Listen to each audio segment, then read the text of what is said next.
नमस्कार दोस्तों, कई दिनों से फार्मर्स प्रोटेस्ट की हेडलाइंस मीडिया में लगातार चल रही है। हमने भी इस पर लेक्चर बनाया है और बताया है कि आखिर ये कृषि कानून क्यों इतने जरूरी हैं।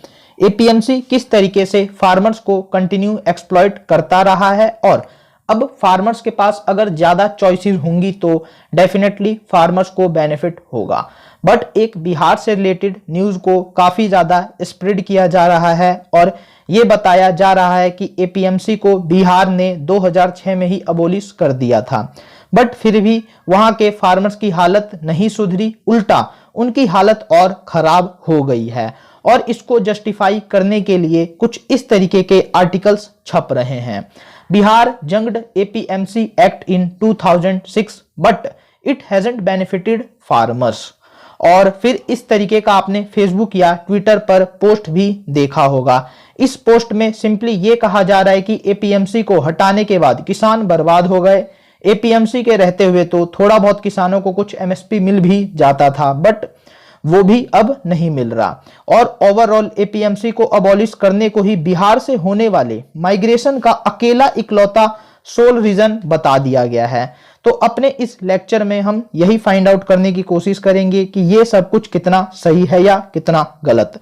लेकिन आगे बढ़ने से पहले आप सबसे हम्बल रिक्वेस्ट है हमारा कि आप हमारे चैनल को सब्सक्राइब कर बेल आइकन पर क्लिक कर दे। साथ ही हमें फाइनेंशियली सपोर्ट भी करे। हमारा यूपीआई आईडी है kanpaeducation@ybl। सबसे पहले दोस्तों एक इंपॉर्टेंट डाटा दिया हुआ है इस इंपॉर्टेंट आर्टिकल में, जो कि बिहार में हार्वेस्ट प्राइस और एमएसपी का पिछले 20 सालों का कंपैरिजन शो करता है। हार्वेस्ट प्राइस क्या होता है दोस्तों? तो जिस प्राइस पर एक्चुअली में फार्मर्स अपना प्रोडक्ट जो है ट्रेडर्स को बेचता है वो सिंपली हार्वेस्ट प्राइस होता है। तो यहां पर देखिए दोस्तों, जितना ज्यादा हार्वेस्ट प्राइस होगा एमएसपी से एक्चुअली में फार्मर्स को उतना ही ज्यादा बेनिफिट मिलेगा। यहां पर कंपैरिजन के लिए सिर्फ 3 क्रॉप्स को ही लिया गया है। एक है हमारा पेडी यानी धान, दूसरा हमारा मेज यानी मक्का और वीट यानी गेहूं। अब दोस्तों यहां पर आप इस ग्राफ में क्लियरली देख सकते हैं कि यह बात सच है कि हार्वेस्ट प्राइस जो 1998-99 में एक्चुअली में एमएसपी के लगभग इक्वल रहता था, यानी गवर्नमेंट जितना डिक्लेयर करती थी प्राइस उतने में ही ट्रेडर्स खरीदते थे। लेकिन धीरे धीरे क्या होता था, इसमें काफी ज्यादा वेरिएशन रहता था, कभी ये बढ़ता था तो कभी ये घटता था एमएसपी के कंपैरिजन में। लेकिन यहां पर देखिए 2007-2008 से पहले तो एमएसपी का हार्वेस्ट प्राइस एमएसपी का 110% तक भी हो गया था बिहार में। यानी ये सब कुछ हो रहा है जब एपीएमसी को अबॉलिश नहीं किया गया है। अब 2007-8 में एपीएमसी अबॉलिश हो जाती है और धीरे धीरे 2016-17 में हार्वेस्ट प्राइस जो है एक्चुअली में इन क्रॉप्स का वो एमएसपी के 80-84% तक ही रह जाता है। यानी धीरे धीरे हार्वेस्ट प्राइस जो है एमएसपी के कंपैरिजन में लगातार गिरता ही चला जाता है। यानी दोस्तों हम बिना किसी संदेह के यहां पर नो डाउट कह सकते हैं कि एपीएमसी के हटने के बाद हार्वेस्ट प्राइस जो है वो एमएसपी के कंपैरिजन में कम होता ही चला गया। वही अगर हम पंजाब में देखें जहां पर एपीएमसी आज भी है, वहां हार्वेस्ट प्राइस जो है वो एमएसपी के आसपास ही रहा है और कई बार तो हार्वेस्ट प्राइस जो है एमएसपी से ज्यादा भी रहा है। यानी यहां पर एपीएमसी के होने के कारण हार्वेस्ट प्राइस की बढ़ोतरी ऐसा हम अभी कह सकते हैं कि देखने को मिला है। इसके अलावा दोस्तों एक स्टडी भी हुई है और यहां पर आप इस स्टडी को देख सकते हैं। यहां पर क्लियरली लिखा हुआ है Punjab farmers got 30% higher crop price then more than their Bihar counterparts due to MSP. और ये नई स्टडी है जो इस बात को क्लेम करती है। अब दोस्तों यहां पर एक और इंपॉर्टेंट डाटा मैं आपको बताना चाहता हूं। 2006-7 में बिहार के जो फार्मर्स का एवरेज वेज था यानी एवरेज इनकम थी वो पंजाब के फार्मर्स की एक्चुअली में 79% थी। यानी पंजाब का फार्मर अगर 100 रुपए कमाता है तो उस समय बिहार का फार्मर मात्र 79 रुपए कमाता था। अब यही आंकड़ा देखिए 2017 और 18 में 2017-18 में बिहार का जो एवरेज वेज है वो पंजाब का वेज का 61% ही रह गया। यानी आप यहां पर क्लियर कंपैरिजन देख सकते हैं कि बिहार की जो आय है वो पंजाब के कंपैरिजन में काफी हद तक कम होती चली जा रही है विद ड्यूरिंग टाइम। अब आप यहां पर क्लियरली समझ सकते हैं कि एपीएमसी की वजह से बिहार के फार्मर्स से ज्यादा पंजाब के फार्मर्स को फायदा हुआ है और एपीएमसी को हटाकर भी बिहार अपने फार्मर्स के लिए कुछ ज्यादा अचीव नहीं कर पाया है और इसीलिए सेंट्रल गवर्नमेंट को चाहिए कि ये 3 लॉज जो हैं उनको स्क्रैप कर दे और पंजाब के फार्मर्स अगर पहले से ही अच्छा कर रहे हैं तो उन्हें अच्छा करने दिया जाए।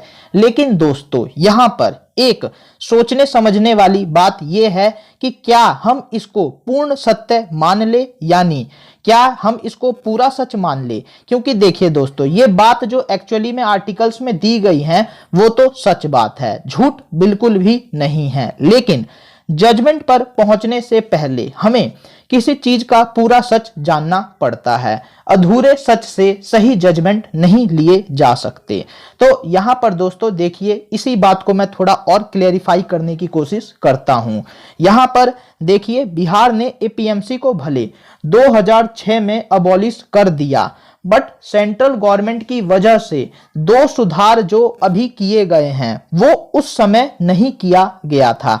एक तो इसेंशियल कमोडिटीज एक्ट को गवर्नमेंट ने काफी हद तक न्यूट्रलाइज कर दिया है, जिसके कारण प्राइवेट प्लेयर्स जो हैं अब ज्यादा से ज्यादा एक तरीके से स्टॉक जो है उसको स्टोर कर सकते हैं। दूसरा दोस्तों फार्मर कॉर्पोरेट एग्रीमेंट का पहले कोई भी प्रावधान नहीं था, जिससे प्राइवेट इन्वेस्टमेंट को बढ़ावा देने के लिए एक फ्रेमवर्क नहीं था और यहां पर जो किसान हैं और जो कॉर्पोरेट्स हैं यानी फूड प्रोसेसिंग यूनिट्स और दूसरे जो एक्चुअली में रॉ मटेरियल जिनको खेती से चाहिए होता है वो आपस में कोलैबोरेट करने का कोई फ्रेमवर्क नहीं था, जिसके कारण वो एक दूसरे के साथ कोलैबोरेट करके इन्वेस्टमेंट नहीं बढ़ा सकते थे एग्रीकल्चर में। लेकिन अब यहां पर एपीएमसी के अलावा दूसरा चॉइस देने के साथ साथ इन 2 इंपॉर्टेंट चीजों का भी प्रावधान किया गया है।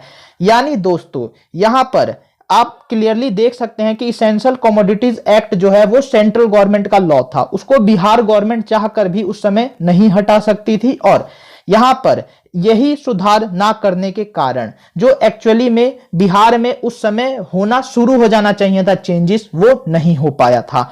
आप इसको सिंपल एक एग्जांपल के थ्रू समझिए। अगर गवर्नमेंट कानून बना देती है कि पहले पैन कार्ड के साथ सिर्फ 2 कार खरीदना अलाउ था, अब हम इसको बढ़ाकर 4 कार खरीदना अलाउ कर देते हैं, लेकिन साथ में एक कानून यह भी है कि एक घर के आगे मात्र 1 कार ही रह सकती है। तो अब आप यहां पर समझ सकते हैं कि एक अगर मोटी बुद्धि का आदमी होगा वो भी क्लियरली ये समझ पाएगा कि पैन कार्ड पे भले ज्यादा कार की संख्या परमिट कर देने के बाद भी कार ज्यादा नहीं बिकेगी, क्योंकि एक ही घर में एक से ज्यादा लोग रहेंगे, 3 4 5 ऐसे लोग रहेंगे, सबके पास अपना पैन कार्ड होगा और उन सब में से सिर्फ एक व्यक्ति ही एक कार खरीद सकता है, बाकी उस घर का कोई और नहीं खरीद पाएगा, क्योंकि दूसरा लॉ जो है वो अलाउ नहीं करने देगा किसी को एक्स्ट्रा कार खरीदने के लिए। तो क्या इससे सेल बढ़ जाएगी कार की? Of coarsely note. तो यहां पर सेम यही हुआ था, एपीएमसी को भले हटा दिया गया था लेकिन इसेंशियल कमोडिटीज एक्ट था वो एक्चुअली में स्टोरेज करने के लिए या किसी तरीके का फूड प्रोसेसर जो हो उसको ज्यादा एक्चुअली में रॉ मटेरियल स्टोर करना हो, वो एक्चुअली में उसको इजाजत नहीं मिल पा रही थी। तो एपीएमसी खाली अबॉलिश करके भी किसानों का भला नहीं किया जा सकता, यहां पर प्राइवेट इन्वेस्टमेंट नहीं बढ़ाया जा सकता। दूसरी बात यह दोस्तों कि कॉर्पोरेट फार्मर एग्रीमेंट जैसा कुछ भी प्रावधान नहीं था जिससे कि क्रॉप डाइवर्सिफिकेशन को प्रमोट ही नहीं किया जा सकता। अब देखिए दोस्तों जब कॉर्पोरेट्स डायरेक्टली फार्मर्स के साथ एंगेज होंगे तो वो बताएंगे कि उनको किस तरीके के हर्ब्स की खेती चाहिए, किस तरीके के ऑर्गेनिक प्रोडक्ट्स चाहिए, जो कि फार्मर्स को पहले पता नहीं था क्योंकि इनके बीच में लिंकेज नहीं था। तो अब ये लिंकेज एक्चुअली में क्रिएट हो जाएगा जिससे क्रॉप डाइवर्सिफिकेशन बढ़ेगा और एक्सपोर्ट ओरिएंटेड एग्रीकल्चर फार्मिंग होगी हमारे देश में। तो यहां पर ये 2 सुधार ना होने के कारण सिर्फ एपीएमसी को अबॉलिश करना ही रिस्पॉन्सिबल नहीं ठहराया जा सकता कि हमें जो रिक्वायर्ड रिफॉर्म्स चाहिए थे वो एक्चुअली में नहीं मिले, हमें जो रिक्वायर्ड आउटकम चाहिए थे वो नहीं मिले। इसके लिए हम सिर्फ एपीएमसी पर डिपेंडेंट नहीं हो सकते। अब दोस्तों आपको एक पूरा सच ये भी बता दूं कि पंजाब में एमएसपी इंप्लीमेंट होने का कारण सिर्फ और सिर्फ एपीएमसी ही नहीं है, मेन रीजन है अर्बन पॉपुलेशन का होना। देखिए दोस्तों, हम सबको काफी अच्छे तरीके से पता है कि पंजाब में लगभग 50% से ज्यादा अर्बनाइजेशन है, हरियाणा में भी लगभग 50% से ज्यादा अर्बनाइजेशन है और दिल्ली में तो 90% से ज्यादा अर्बनाइजेशन है और दिल्ली जो है पंजाब और हरियाणा दोनों के आसपास ही है। इसके अलावा दूसरे भी काफी सारे जो अर्बन एरियाज हैं वो पंजाब के डायरेक्टली कांटेक्ट में हैं। यानी दोस्तों अब देखिए, जहां पर शहर ज्यादा होंगे वहां एमएसपी इंप्लीमेंट हो सकती है क्योंकि लोगों के पास कोई चारा ही नहीं होता।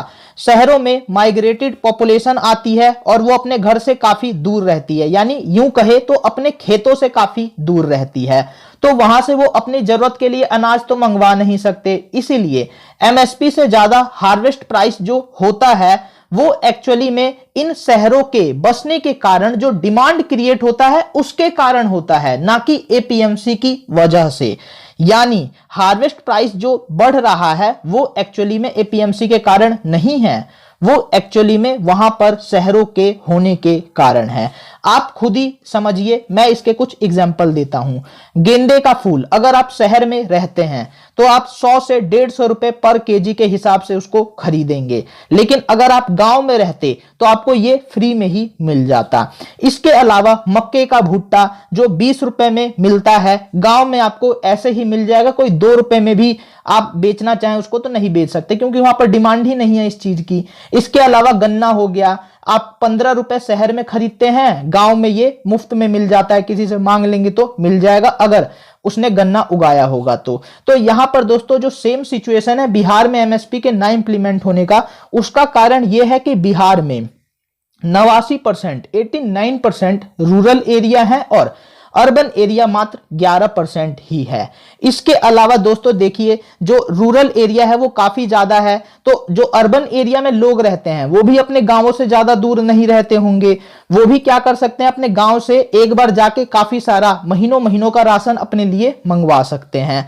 तो यहां पर वैसी डिमांड ही क्रिएट नहीं होती, जिसके कारण यहां पर कोई एमएसपी से ज्यादा हार्वेस्ट प्राइस पर सामान खरीदेगा नहीं और वो एक्चुअली में उसको बेच भी नहीं पाएगा क्योंकि उसको उतने का रिटर्न मिलेगा नहीं।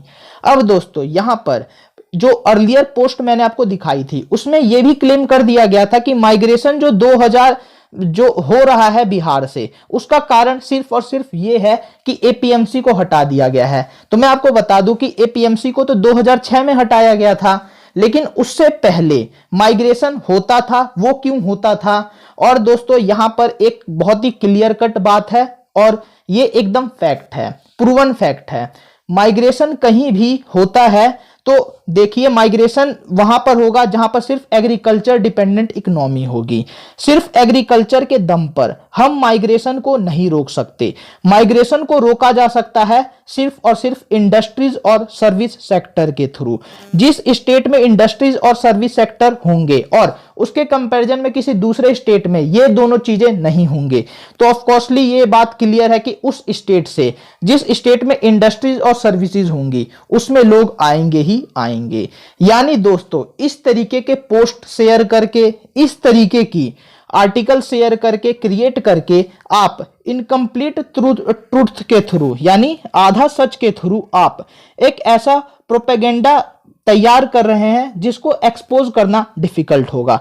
झूठ वाला जो प्रोपेगेंडा होता है वो आसानी से एक्सपोज हो जाता है, लेकिन इस तरीके के इनकम्प्लीट ट्रूथ को समझ पाने के लिए एक्सपर्टीज चाहिए होती है। हर कोई इस प्रोपेगेंडा को एक्सपोज नहीं कर पाता। फिलहाल मैं यहां पर सिर्फ एक सवाल पूछना चाहता हूं उन सारे एक्सपर्ट से जो ये कह रहे हैं कि बिहार का जो एग्रीकल्चर है वो उतना अच्छा नहीं है, बल्कि दूसरे स्टेट्स का एग्रीकल्चर जो है वो अच्छा है। तो मैं उनसे ये पूछना चाहता हूं कि फार्मर सुसाइड पर 1 लाख का अगर हम आंकड़ा देखें तो इसमें बिहार का जो एक्चुअली में नंबर है वो काफी कम है, बिहार इसमें काफी नीचे आता है, जबकि पंजाब का ज्यादा है, महाराष्ट्र का सबसे ज्यादा है। और यहां पर आप देख सकते हैं क्लियरली कि और स्टेट्स जो हैं एक्चुअली में बिहार से काफी बेकार परफॉर्म कर रहे हैं अपने फार्मर्स की सुसाइड रेट को कम करने के मामले में। यानी बिहार काफी बेहतर है फार्मर्स को प्रोटेक्ट करने के मामले में। यहां पर फार्मर्स जो हैं सुसाइड नहीं करते, जबकि यहां पर पोवर्टी यानी गरीबी ज्यादा है और यहां पर फ्लड आता है हर साल और उससे भी लोगों को काफी ज्यादा नुकसान होता है। फिर भी दोस्तों यहां पर आप देख सकते हैं कि उस तरीके का सुसाइड रेट नहीं है, क्योंकि बिहार के जो लोग हैं वो अल्टरनेटिव सोर्स ऑफ इनकम पर ज्यादा डिपेंडेंट है। वो सिर्फ खेती पर डिपेंडेंट नहीं रहते, क्योंकि उनके पास जमीन काफी कम है। लैंड होल्डिंग साइज जो है बिहार का काफी कम होता है। मोस्टली जो है मार्जिनल फार्मर्स होते हैं, स्मॉल फार्मर्स होते हैं। तो यहां पर वो एक्चुअली डिपेंडेंट होते हैं लाइव स्टॉक, डेयरी, फिश, इन सब चीजों पर उनका फोकस रहता है। इसके अलावा माइग्रेट कर दूसरे स्टेट में जाकर जब अपने यहां बिहार में काम नहीं होता तो वो दूसरी जगह जाकर काम कर लेते हैं। इस वजह से ये सुसाइड रेट कम होता है, यानी बिहार के जो लोग हैं वो एक तरीके से जो बेकार सिचुएशन होगी उसको झेलने के लिए ज्यादा सक्षम होते हैं।